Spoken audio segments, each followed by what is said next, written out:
This is Volusia Today, a public information radio program brought to you by the County of Volusia. Good morning, Volusia County. My name is Michael Ryan. I'm your Director of Communications, and we are here today with Volusia County Today. I am with my co-host, David. Good morning, sir. How you doing? I'm good. How are you today? Pretty good. I wanted to mention something. Last week we got off the show, and I got a frantic phone call from one of my friends who listens to the show. Yes. And he said, Dave, you got to give a shout out to Volusia County Mosquito Control. They've been out in his area. He's on the west side of town, and they've been out in his area, and they've been treating the area, and he's had like no mosquitoes out there. And the only reason I'm mentioning it is because we hear a lot of good things that we do in the county, but my friend's excitement, I was just like, I'm definitely going to mention it on the radio. So shout out to Volusia County Mosquito Control. Definitely check out their website. They have a service request form on there. You can fill it out. If you got any mosquito problems, they can come out and check out your property. And I got one more thing. We're heading into the weekend. We got some waves. We got some rip currents. Please be careful out in the water. I would almost advise you not to go in the water this weekend. The wave heights are high. It's dangerous out there. Stay safe. Swim near a staff lifeguard tower. Download the Volusia Beaches app, and just please beach smart out there. Dave, you were out this morning, weren't you? Yeah, I was. Where and how was it? Well, let me preface this by saying I've been surfing my whole entire life. I did the junior lifeguard program. I was a lifeguard, so I was out there. It's definitely it's big. There's a lot of water moving. You got to know what you're doing to be out there when it's like this out there. It's not to be played with. It's not to be messed with. Respect it. Good message. This is probably the only show in the air you're going to hear a shout out to mosquito control. That's until we have them on the radio. Wait to put that in. So we also have a couple other guests today. Would you like to introduce them? Yes, we have Volusia County Animal Services in the studio. It's super exciting because we do have a new director at Animal Services, and I don't want to butcher your name, so if you could... Oh, come on, take a shot at it. What's your last name? I don't want to butcher it. Miedema? Did I get it? Miedema. Oh, I was so close. So close. We have a brand new Animal Services Director. Is that your right title? That is correct. Angela Miedema. You got it, yes. Yeah. It only takes 3 times. and this is so much easier. We're also joined by, is it Alicia? Alicia. Oh, man, I'm going to butcher them all. At least I got David right. Alicia. Dease. Thank you very much. Thank you for being here. As you can tell, we're super professional on this show. We are. Thank you for joining us today. Thank you for having us. Angela, what is this? I think we started on the same week, if I remember right. I think we started about the same time. So you're, 6-7 weeks into it? Actually, okay, maybe you started before me then, because I'm at week 3. So, oh, wow. Yeah. Oh, you know what? I started 2 weeks before you, and I introduced you at your meeting. That's what it was. Absolutely. And week 2 was jumping in the deep end because I was already a first hurricane. Yeah. Welcome to the OC and stuff. Yes. So tell us a little bit about your background. So I've been doing animal welfare for about 12 years now. I come from Michigan. I actually moved down to Florida 3 years ago, and I moved to Orange County. So that's where I was before Volusia County. But it's been 12 long years in animal welfare. My undergrad is in pre-veterinary medicine. I got that from Central Michigan University, so fire up chips there. And my MBA, so that is from Florida Gulf Coast University. But I love working with animals. I've worked in enforcement for quite a period of time, but also just veterinary medicine and nonprofit animal welfare. Nice. Well, welcome to the better county. I think you made the right choice. What causes somebody when you're growing up or a teenager deciding where you're going to go to college and what you're going to do? What causes somebody to go into animal welfare? Honestly, I don't think anybody grows up thinking I'm going to go work in animal services. Right. Whenever you want to work with animals, they always tell you your career path is to be a vet. And so, for the longest time, I just wanted to be a veterinarian, and that's what my undergrad was. But when I was paying for my undergrad, I was also working, and I was working at our local animal shelter, and I really decided to pivot and focus more on just the bigger picture. And I loved seeing, how the animals came in, what investigations we did from those, and then how we could possibly rehabilitate the animals and then send them on a future better path after they're adopted. So it's just a whole beautiful picture that you end up seeing when you're in animal services. That is a beautiful picture. David, could you ever do it? Animals, working with animals? Yeah, yes. Yeah, I've stopped by over at your all's facility multiple times, and it's got to be like the most rewarding feeling, right? Tell us a little bit about what you all do in general, like the day to day, and then how that makes you feel afterwards, the positive impact you're making in the community.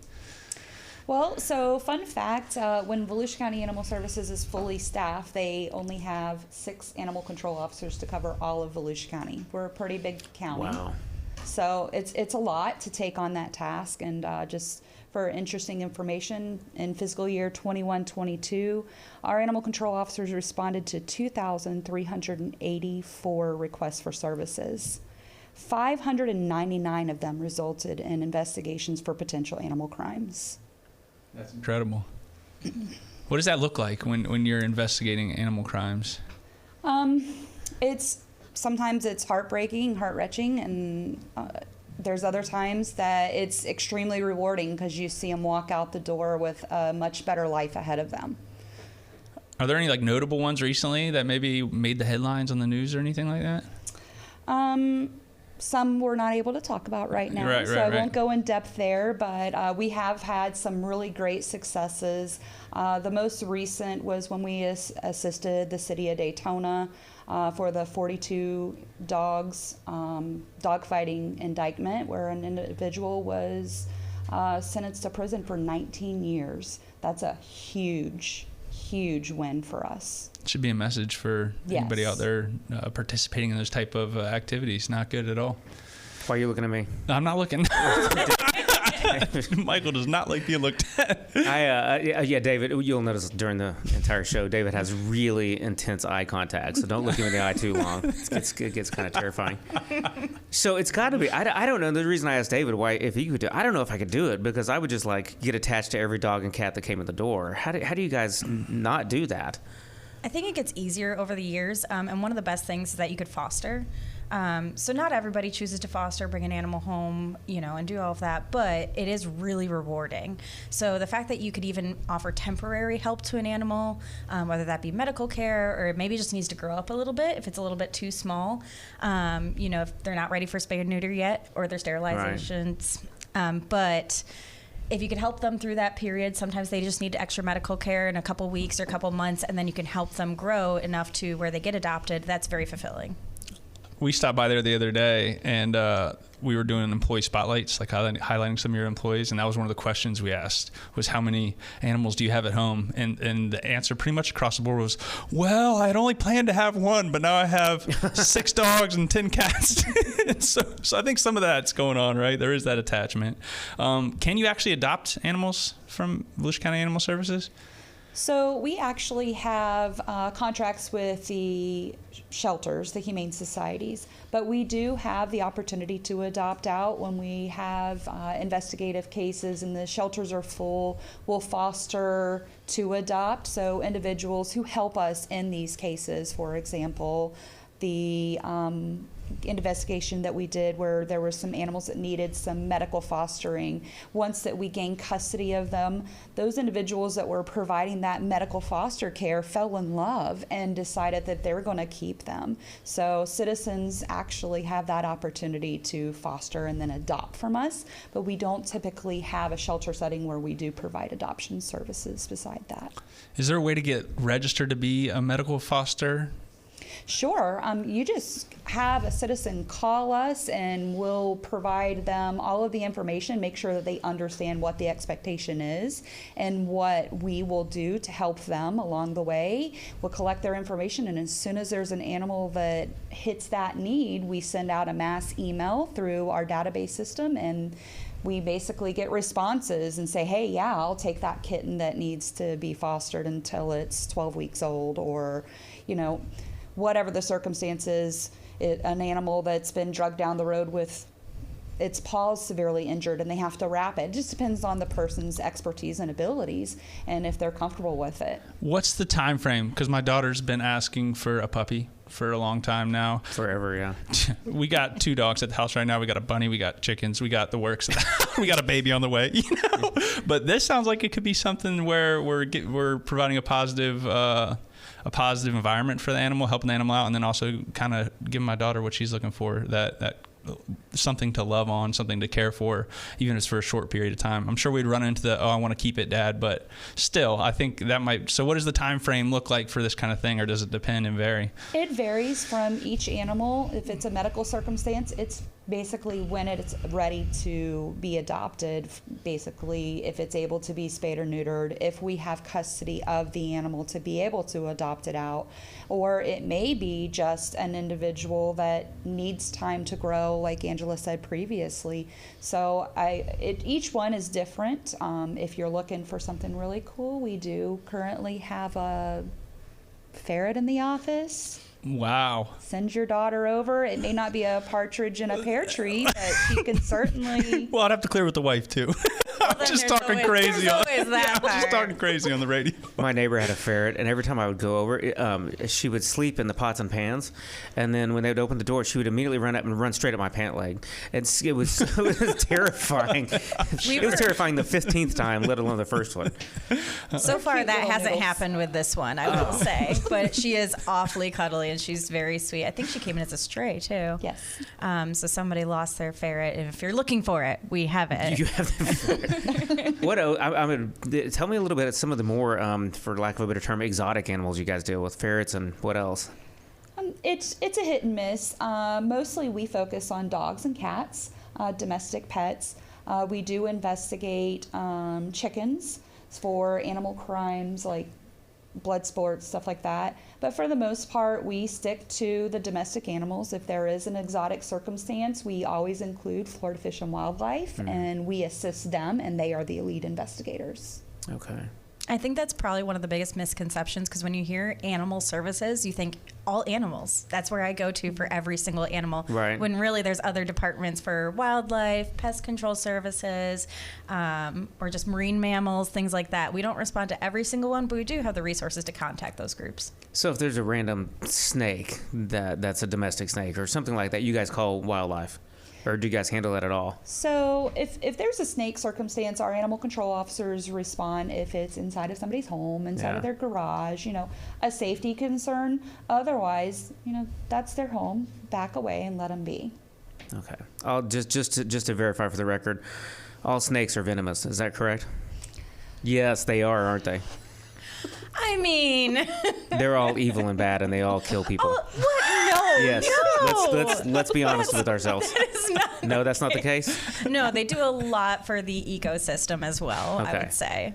So I shouldn't kill every snake I see. No, I think. Okay, I just wanted to make sure. Florida Fish and Wildlife might have a bigger problem with you there. We all have our own fears. So what other services in addition to adoption and do you guys do? We also have a very sizable clinic, actually, where we offer low-cost spay-neuter to the community. As we also have vaccinations, and recently we've just started getting our mobile clinic actually out more in the community, and we're planning on that increasing more in the future to help with TNR efforts, which is trap, neuter, return for cats. Tell us a little bit about that mobile clinic. Yeah. What is that? What does that look like?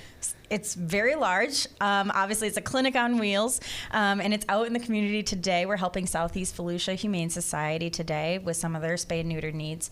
But mostly it just does high volume spay and neuter, but it gives access where there wasn't access previously for veterinary needs within the community. So for those that can't currently drive their animals to our clinic that's in-house, then we would possibly be able to set up a little bit closer so that they could have access to that veterinary service. Okay. Well, I tell you what, before we go to break, can we figure out how Dave's daughter can get a pony? Where would he get that? If he was a really good dad. Range. Come on, man. Okay. My daughter can't listen to this episode. All right, with that, we will take a real quick break. We are Volusia County Beach Safety. We're here to serve Volusia County's 47 miles of unique coastline. You know, Volusia County beaches. Yeah, those beaches. But also these beaches. We have millions of visitors every year, and we work around the clock to keep our beaches safe and beautiful. And you can help. Swim near a staff lifeguard tower. Pick up your trash and fill holes. Identify, avoid, and escape rip currents. Please leave the beach cleaner than you found it. There we go. Look out for one another and keep an eye on kids, especially near the traffic lane and in the water. Pets are allowed at our 2 pet-friendly beaches, Lighthouse Point Park and Smyrna Dunes Park. If you see something, say something. A clean and safe beach guarantees fun in the sun for everyone. Thank you for doing your part to keep Volusia County beaches beautiful. See you at the beach! Make the most of your day at the beach. Download the Volusia County Beaches app today. Sign up for real-time notifications on vehicle ramp openings and closings. Find staffed lifeguard towers. Get updates on tides and beach conditions, plus off-beach parking and coastal parks info. Volusia County Beaches app is available for your smart devices at the App Store and Google Play. We're back. I'm David Hunt along with Michael Ryan, and you're listening to Volusia Today, a public information program brought to you by the County of Volusia. Wow, Dave, very professional. Thank you for bringing us back. I read that. I appreciate that. So during the break, we figured out how Dave is going to get his daughter a pony and get Dad of the Year award. I think we were talking a litdo bit about the what you call it, the mobile clinic. The mobile clinic. So how often is it out in the community? Where can I find it? Is it all over Volusia County? And we do try to get to all over Volusia County. So we try to pick different areas based on the number of calls that we're getting, based on the demonstrated need from the community. You know, who doesn't have close access to veterinary services are the ones that we want to go to. Primarily, we want to do it TNR efforts, which is trap, neuter, return, which is our feral cats. So we really want to help reduce the feral cat population so we don't get to a point of overpopulation within the cat community. So I believe it's 21-22, we helped spay neuter 1,697 cats. Wow. Yeah, Those are all feral? Those are all feral. Trap, neuter, return is all feral cats. Angela, I'm super curious about how that happens. I mean, do you guys just go like set up and start walking around picking up cats? There's a lot of amazing community members that really care about our feral cat community, and so they will actually go out, trap them, and bring them to us. So if I choose to do that, is there any cost to me as just being a good citizen? Alicia can answer that one actually Alicia's better than the one I that can. charges. Yeah. So actually, Volusia County, if the cats come from an unincorporated Volusia County area, it is free of charge because our taxpayers pay for that service. Okay. However, Animal Services is funded through the MSD currently, so it's only for unincorporated citizens, the free side. Your cities or yourself, depending on the agreement that your city has with Volusia County, has the opportunity to either the citizens bring the animals in or the cats in and then we bill the city $45 per cat, or the individual has to pay $45 per cat. I could be wrong, but I feel like you've given that spiel before. You've explained that more than once? Yes, sir. Okay. What other services do you guys provide? So we do vaccinations. Of course, that's still through our clinic and everything. So that's just to make sure that our animal population is healthy. We want them all to be healthy, sound. And then, of course, just as far as animal services as a whole, we go out in the community for neglect, cruelty cases, anything like that. But they've also been doing more community appearances.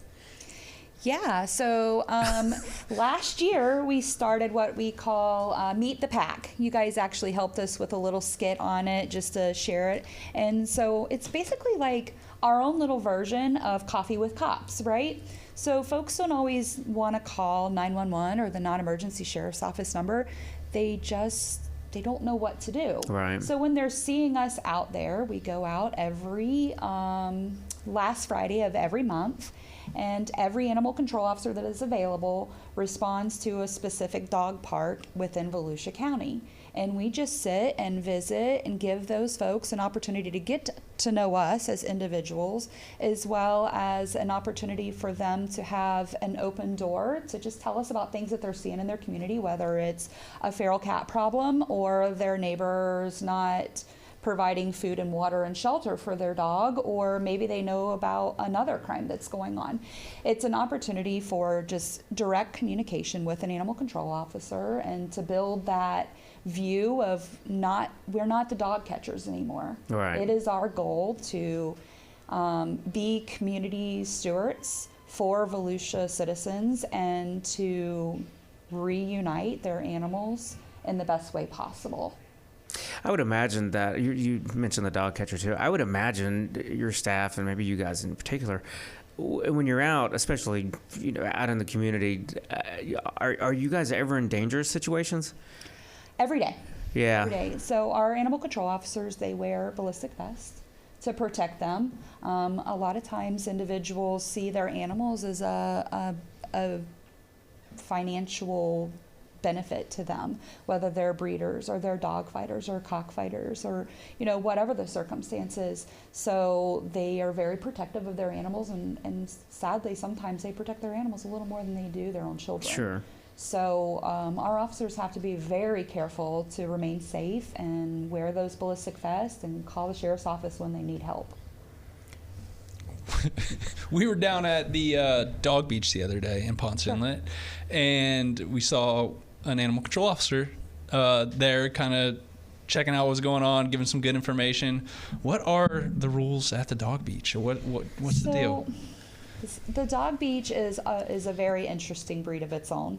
So in your normal dog parks, it's a regular dog park, not a coastal park or the dog beach. You actually can let your dog roam around and play within this fenced area without a leash. At the coastal parks, you're required to have your animal leashed at all times and under your control. Your animal has to be tethered, and its tether cannot be more than 6 feet long, so that you maintain that control in case that there's a nose-to-nose contact or a confrontation between two dogs.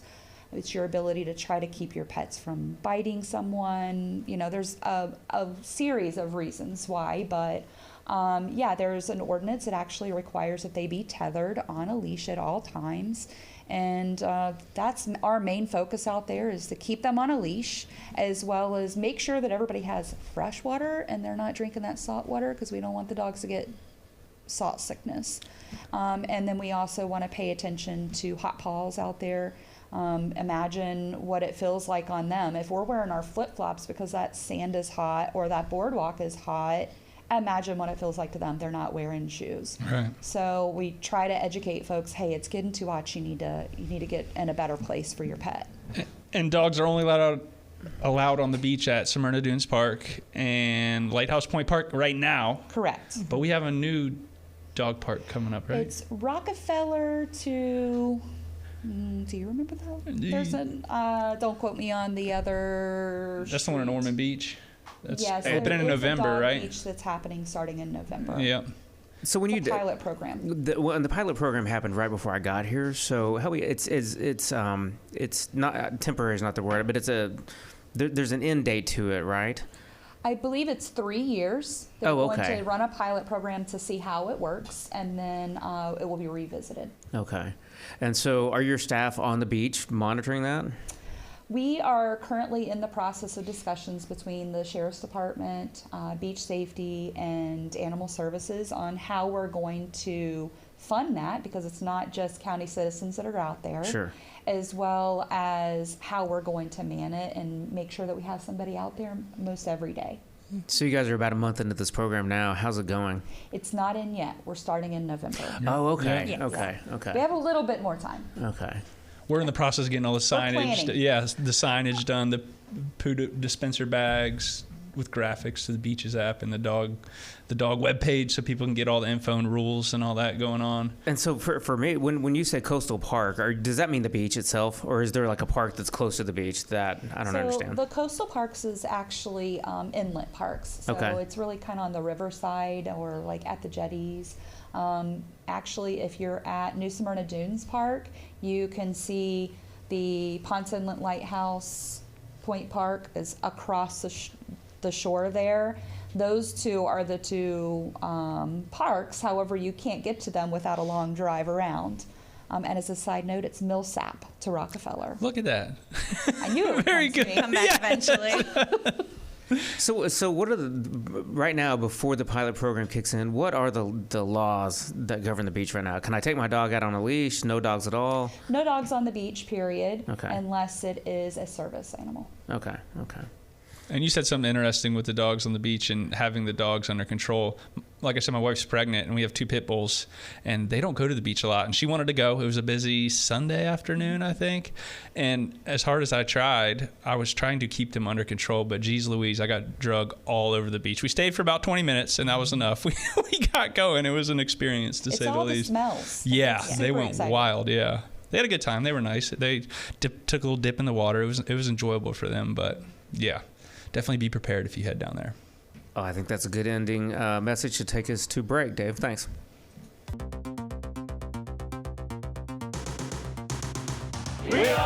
Volusia County Beach Safety. We're here to serve Volusia County's 47 miles of unique coastline. You know, Volusia County beaches. Yeah, those beaches. But also these beaches. We have millions of visitors every year, and we work around the clock to keep our beaches safe and beautiful. And you can help. Swim near a staff lifeguard tower. Pick up your trash. And fill holes. Identify, avoid, and escape rip currents. Please leave the beach cleaner than you found it. There we go. Look out for one another and keep an eye on kids, especially near the traffic lane and in the water. Pets are allowed at our 2 pet-friendly beaches, Lighthouse Point Park and Smyrna Dunes Park. If you see something, say something. A clean and safe beach guarantees fun in the sun for everyone. Thank you for doing your part to keep Volusia County beaches beautiful. See you at the beach! Make the most of your day at the beach. Download the Volusia County Beaches app today. Sign up for real-time notifications on vehicle ramp openings and closings. Find staffed lifeguard towers. Get updates on tides and beach conditions, plus off-beach parking and coastal parks info. Volusia County Beaches app is available for your smart devices at the App Store and Google Play. Hi, and we are back with Volusia County Today. My name is Michael Ryan. I'm the Communications Director. I'm here with David. David, what's your official title? Marketing Specialist. Yes. Communications employee. Genius is what I like. The communications genius. We are also here with the staff from Animal Services, and we were talking I would say your names, but I'm gonna butcher them again, and I'm not doing that. So we were talking off air a little bit about hurricane season and animals, and if I have my 2 cats, Brownie and Hazel, or maybe I have a horse, or maybe I have a lizard at home, what do I do? So I think it's really important to always have a plan. So we want to make sure you're preparing far ahead of time. We always want to make sure that we have appropriate potable water, appropriate amount of food, that if you have any vaccinations, obviously your lizard might not be one of them, but your cats, yes. So if you have any medical history, maybe you have that laminated or just put it inside something that's waterproof. And then obviously appropriate carriers. So those are all the main things that you would have, but also think of things like enrichment, things to cover maybe, the carrier so that it'll calm and relax them. Enrichment items might just be for a dog, something like a Kong or just a toy to keep them entertained. And then obviously your leashes and different things. But you also want to have ID tags if you have them available. So a lot of our animals are microchipped, but it's usually good to have it on the collar, whether you write that right on the collar, have it embroidered, or if you have their tags on them, just some sort of identification in case they get separated from you. For livestock, that might mean writing on the rear end with chalk. Okay. So we had a recent kind of near miss with a hurricane. What do you and your staff do during that time? It is a flurry of events, I will say. Got a peek at it my second week. But it is a lot of preparations. We actually have hurricane containers that we'll pass out in the community. We do that a lot of at our parks events and everything. But we just try to educate as much as we can, but we also try to fill up trailers with any necessary items. We do go to the shelters and try to bring those items there in case anybody needs them. Thank you for joining us today. If you have a comment about Volusia Today, or if there is a topic you would like to hear featured, please contact Volusia County Community Information